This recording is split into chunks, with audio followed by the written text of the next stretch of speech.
Madame la Présidente, là vous êtes au Salon des maires, deuxième édition, vous êtes partenaire, vous financez ce salon.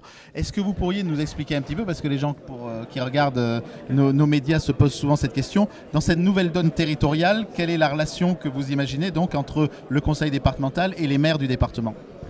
Alors cette relation, elle est ancestrale puisque le département est le premier financeur, c'est la première institution qui finance les maires du département dans le cadre de contrats mais aussi dans le cadre d'aides exceptionnelles.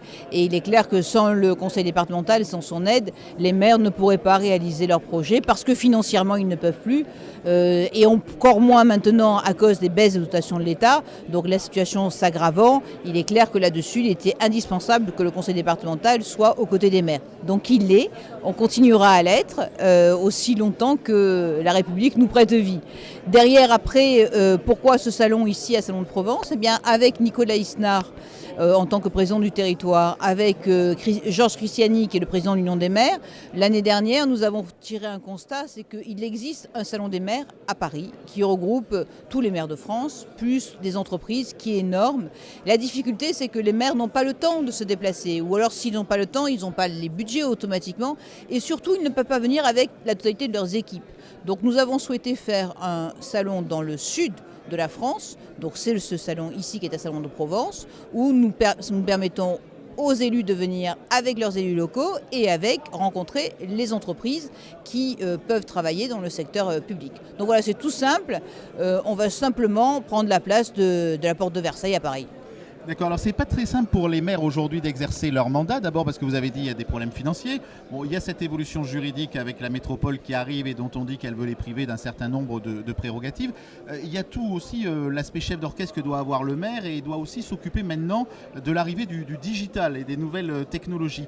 Est-ce que tout le territoire est équitable à ce niveau-là ? Est-ce que vous arrivez à faire en sorte que dans les grandes villes ou dans les campagnes de ce beau département, on a un traitement de tous les maires qui soit le même et qui soit équivalent en matière d'accès aux nouvelles technologies, en matière de numérique, en matière d'Internet ? Alors là-dessus, vous appuyez sur un point qui fait très souvent mal, mais pas personnellement, pas au titre de ma fonction de conseillère départementale, parce que moi, cette métropole, je voulais qu'elle s'occupe uniquement de l'économie et des transports. Mais le gouvernement socialiste a décidé de faire autrement et a décidé de mettre les 92 communes et pas les 119 communes du département. Les 29 d'ailleurs du nord du département sont ravis de ne pas y être, entre parenthèses. Mais derrière, nous sommes contraints d'appliquer la loi. Donc là-dessus, nous avons le devoir de réussir ce territoire. Nous devons mettre les clivages politiques de côté et ne pas nous servir de la métropole comme un outil politique. Un outil politique, oui, mais au service des concitoyens. Donc l'équité de traitement, nous, au niveau du conseil départemental, depuis que je suis rentrée en fonction avec ma majorité, nous avons remis de l'équité, de la transparence et de la répartition sur tous les territoires. Aujourd'hui, vous parlez du numérique.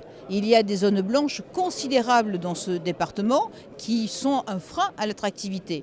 Donc le conseil départemental est rentré aux côtés de la région pour pouvoir essayer d'aller de l'avant et met aussi 36 millions d'euros sur la table pour pouvoir rendre ce département numérique. Donc vous voyez, nous continuons à être aux côtés des maires dans tous les cas de figure. Nous espérons, nous le saurons le plus longtemps possible si l'État arrête de prendre les collectivités territoriales pour des tiroirs caisses. Et ce salon des maires, c'est aussi celui des entreprises, avec des problématiques aujourd'hui d'accueil et d'attractivité. Vous en avez parlé il y a un instant.